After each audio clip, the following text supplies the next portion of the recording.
मित्रांनो, तुमच्या सर्वांचं स्वागत आहे नवीन प्रवासामध्ये।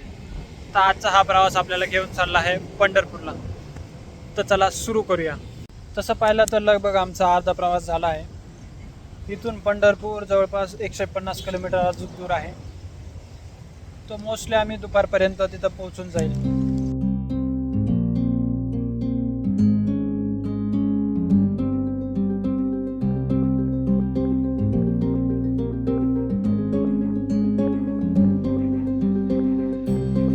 पंढरपूर हे देवस्थान नसून एक भक्तीचं प्रतीक आहे। भक्त पुंडलिकाला भेटण्यासाठी साक्षात भगवान या धर्तीवर आले होते।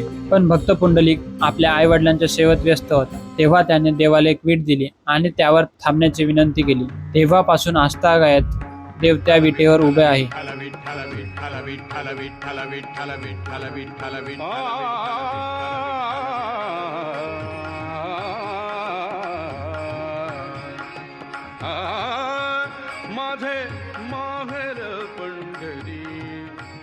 आपण पाहतच असेल की आषाढी एकादशी निमित्त जे महापूजेचा मान असतो तो करंट सीएम ला मिळतो। पण ही परंपरा कधीपासून सुरुवात झाली तर महाराष्ट्राचे पहिले सीएम यशवंतराव चव्हाण यांना हा पहिला मान मिळाला होता। तेव्हापासून ही परंपरा कंटिन्यू आहे।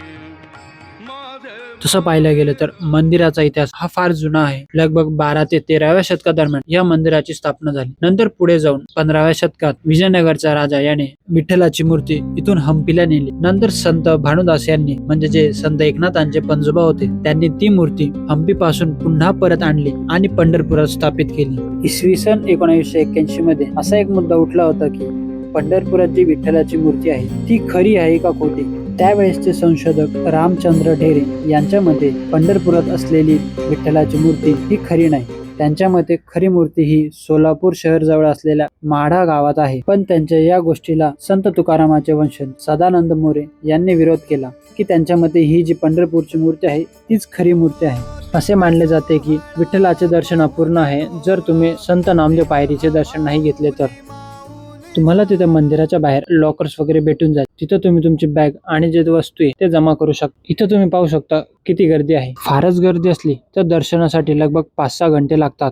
पंढरपूरच्या जीर्णोद्धार मध्ये अहिल्यादेवी होळकर यांचा बी फार मोलाचा वाटा आहे। तुम्ही जर पंढरपूरला आलात तर इथं तुम्हाला अहिल्यादेवी होळकर यांचा वाडा दिसेल। इथे त्यांनी त्या काळी वारकऱ्यांसाठी राहण्याची सोय केली होती।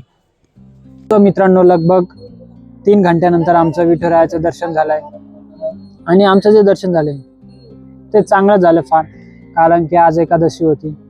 एक्सपेक्ट होतं की कमीत कमी 4-5 घंटे लागेल, पण विठुरायाच्या कृपेने ते दर्शन थोडं लवकरच झाले। आणि मंदिरामध्ये फोन घेऊन जाणं अलाउड नाही, त्याच्यामुळे आम्ही तिथंच लॉकरमध्ये जमा केलता जिथं आम्ही आमची बॅग जमा केली। ओव्हरऑल इथलं जे वातावरण ते चांगले आहे। वारी परंपरा ही फार जुनी असून लगभग 800 वर्ष जुनी आहे। सर्वात प्रथम वारी ही भगवान शंकरांनी केली होती असे मानले जाते।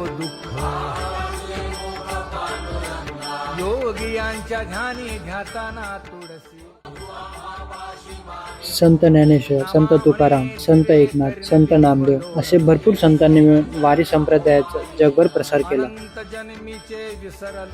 आषाढी एकादशी निमित्त लाखो भक्त आपल्या भगवंताच्या दर्शनासाठी इथं पंढरपूरला येतात। कोणी सायकलवर तर कोणी पायी पायी। तर आपण एंड करत आहोत आपला पंढरपूरचा प्रवास।